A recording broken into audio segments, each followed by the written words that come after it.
Hi guys, welcome back to my channel. This is your girl Kiana. If you're new to my channel, don't forget to hit that subscribe button. If you're returning, thank you for returning. Please don't forget to hit a like up button and don't forget to comment.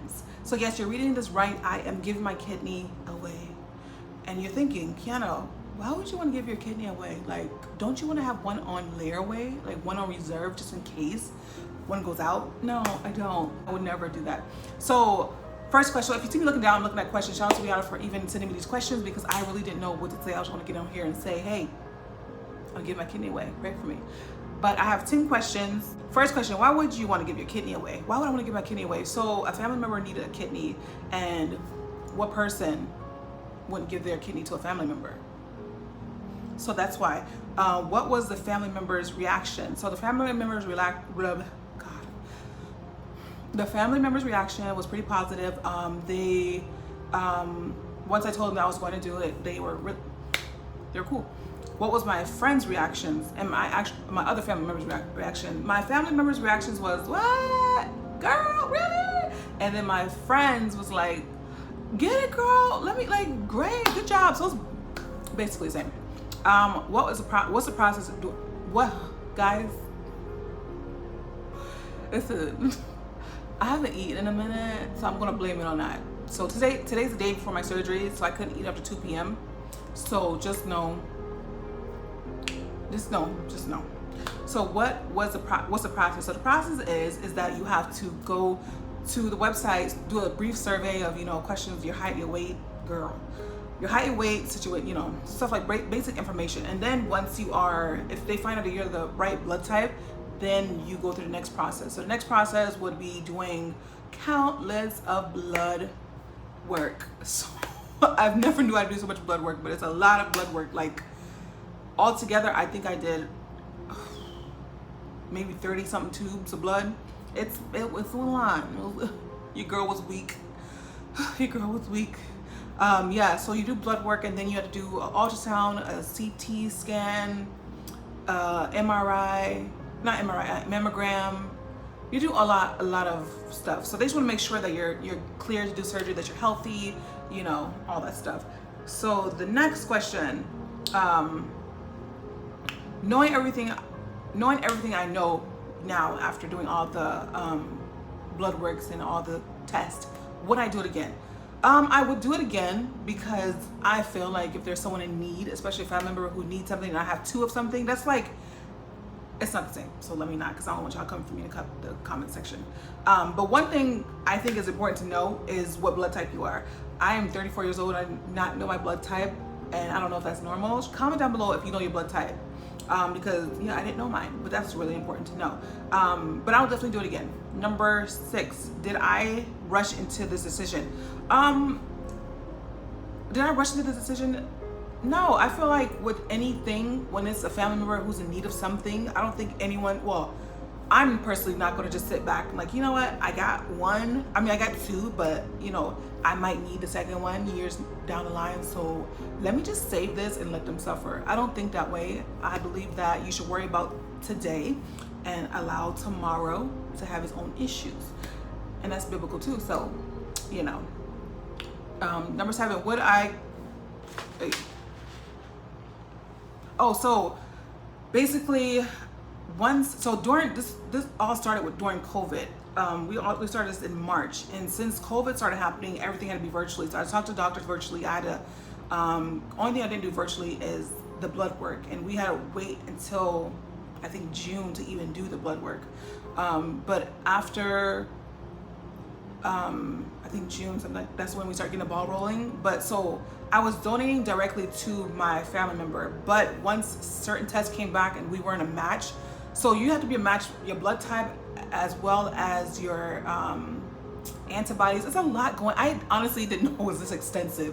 I thought I was like, boom, you the same blood type, you healthy, we good, girl. Let's get this done. No, not at all. It's so meticulous on every level. So I found out that I wasn't a match with my family member, so I had to what they call pair donating. So basically, in order for my family member to get a kidney, I would have to donate my kidney to somebody else, and then they can get a kidney, if that makes sense. So I did that. So I had to do the process all over again, but this time I'm donating to someone else. So that's what I'm doing now. I'm donating to someone else. I don't know the person, don't know what sex they are, don't know what color they are, don't know nothing about them. So yeah. Once I found out that I wasn't a match to my family member, I knew from the beginning that I wanted to do this, and I knew that if my family member couldn't get it, I would want it to I want to give it to somebody else. I wouldn't want to just be, oh, my family member can't directly get it, so you know what? I'm just gonna keep it, and you know, it is what it is. No. So now I'm doing parent donation, and so my family member is still on the list to get one, but because their antibodies and everything else is so abnormal, it's harder for them to get a kidney. But me being on the list will make it faster if someone, you know, it'll make it quicker opposed to them just not being on the list, I guess. So I decided to do advanced donating. So advanced donating is what it sounds like. It's literally just me doing it ahead of time, so that I can. Once I found out I couldn't give it to my family member, what was going to happen is I was still doing parent donating, but it was once my family member got, you know, word that, you know, a kidney is available for them, then I can give my kidney to, you know, whatever. But again, because their antibodies and everything is so abnormal, it could take years for them to find one. But I wanted to get mine over with because, you know, I have kids, I have, you know, want to work and everything else, so I don't have time to just be sitting and then be comfortable, you know, at my job and, you know, like, oh, you got to donate your kidney in 2 weeks. So I want to do advanced donating, which is I just do it right away. So they put me on a that's not important. So yeah, so that's how I'm here. Yeah. Next question. How I feel the day before surgery. So today is the day before surgery. How I feel. Honestly, I feel, okay. So I want to be honest. I feel, I'm not the type of person when I have surgery, I don't feel jittery. I don't feel like, oh my God, I don't get anxious. I don't get scared, anything like that. And I never had organ taken out before. I had 2 C-sections and I had, you know, a different procedure done, but it wasn't like this. But this situation I think is a little weird because I feel like, I don't know, I feel alone, I guess. I feel like, I don't know, I feel alone. I feel like, I don't know. I feel like, I think because I've been getting a lot of unsolicited opinions from people. And I think that's one of my takeaways from this whole situation is when you open yourself up to a lot of people or you tell a lot of people, then you're, I'm not gonna say you're wanting their opinion, but you have to know that it comes with you open up, that people are going to give you their opinion whether you want it or not. And for me, I'm just like, oh, like I got more positive than negative. Like I got a lot of people like, you know, great, you know, blah, blah, blah. But then there's a lot of people who like, why would you want to give your kidney away? Why would you want to give your kidney to a stranger? Like, that's dumb. You have 2 kids. You should worry about them. You shouldn't worry about, you know, a stranger you don't know giving your kidney. Like, why would you want to do this in the first place? Like, what's your reason for doing this in the first place? Why? And for me, I'm just like, listen, you don't have to respect what I'm doing. You don't have to understand what I'm doing, but just don't say nothing at all, because it just makes me annoyed that people are so selfish. Or no, it just makes me come to the realization that people are selfish, and that, or certain people are selfish, and some people only really just care about themselves, and that's just not me. And then a takeaway that I got from this is honestly just to focus on the situation, focus on my decision, focus on, you know, the people who are uplifting me and people who are being positive and sending me positive vibes instead of the negative. And as humans, we always focus on the negative instead of we can have 100 people, you know, pumping us up and encouraging us and making us, you know, feel like, girl, you're doing a great job. But then there's like 3 people that's just like, ugh. So and we focus on that. And so I just, you know, I had to get that out of my mindset and know why I was doing this and know that, you know, people have their own opinion. So I feel, you know, I feel alone, but I know I'm doing this for someone, and I'm blessed and I'm grateful that I'm able to have this opportunity to do it for somebody, because, and another reason why I'm donating is because, you know, my daughter has sickle cell, and it's nothing to compare it to, but my daughter has sickle cell disease, and in her earlier years, she's 6, in her earlier years she had to get several blood transfusions, and if it weren't for those people donating their blood, you know, would she be here? So it's just like people are doing these selfless acts for others, and I feel like for me to just say no, knowing that I have a clean bill of health, that to me will be like, we're called as Christians to treat each other like we're brothers and sisters in Christ. And so, you know, it's our job when, you know, to help each other out. And I think, yeah. So that advice to someone who wants to donate. So advice to someone who wants to donate is to make sure you're healthy, make sure you do your research, make sure you doing it for the right reason. I know a couple questions I got from people were, are you getting paid? Are they paying for everything for you? And it's no and no. It's illegal to pay somebody, or it's illegal to accept money from people to give your kidney. That's illegal.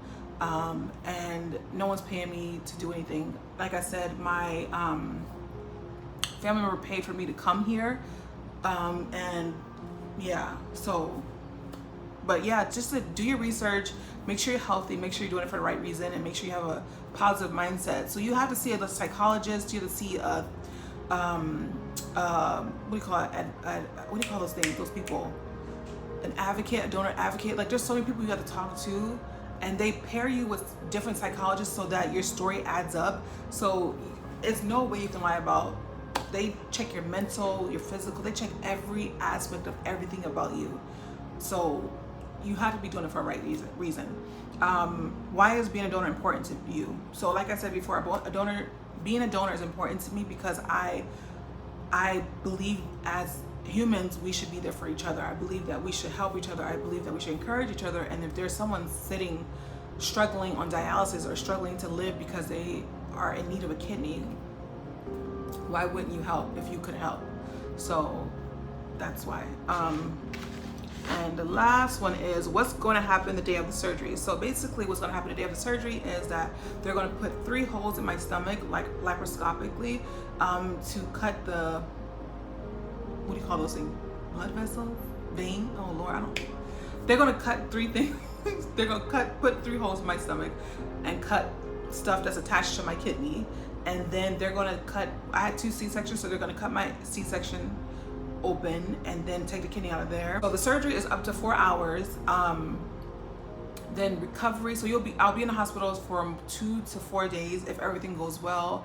And then 6 weeks after that, I can't lift more than a pound of sugar or a gallon of milk.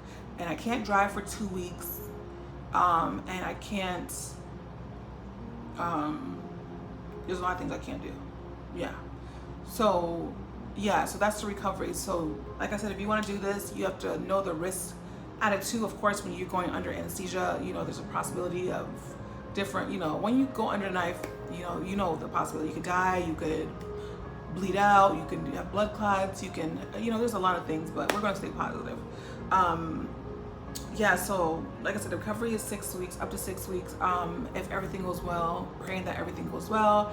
I believe it's going to go well because I believe in, just pushing out positive vibes. I'm ready. I'm excited. I'm excited to get it over with. That's why I'm excited. I'm excited to get it over with. I'm excited that this person is able to live their life. I pray that it works. I pray that everything is great with their surgery. And I'm just happy that I'm in this place where I can, help somebody out. Because I honestly, guys, since having kids, I've struggled. Like, I have struggled, and I have a great support system that helps me. So I can only imagine, that person who's been struggling without a kidney, or who's in need of a kidney, and them getting one. I can only imagine the weight that's lifted off them and their family. So, I'm thankful and I'm grateful, and I'm happy to have this opportunity to help somebody. Just pray for me. I thank you guys for watching. I pray that you guys stay to the end. If you did stay to the end, can you give me a heart emoji, just showing that you are praying for me? And I love you guys, and thank you so much for just being here. Thank you guys for supporting me, and yeah, Bye. Until next time.